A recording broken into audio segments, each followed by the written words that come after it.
كل الناس بعد عدد معين من حقنات البوتوكس بتقول يا اما البوتوكس ما قعدش معايا المده الكافيه او البوتوكس ما اشتغلش بالكفاءه اللي انا متعوده عليها.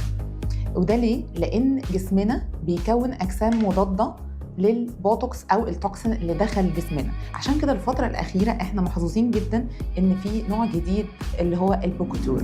البوكوتور ما فيهوش البروتين اللي بيكون اجسام مضاده في جسمنا، فبالتالي انا بقدر احقنه واخد نفس الريزلتس مهما كانت عدد الحقنات، طبعا بالحفاظ على المسافه المحدده ما بين كل مره والتانيه.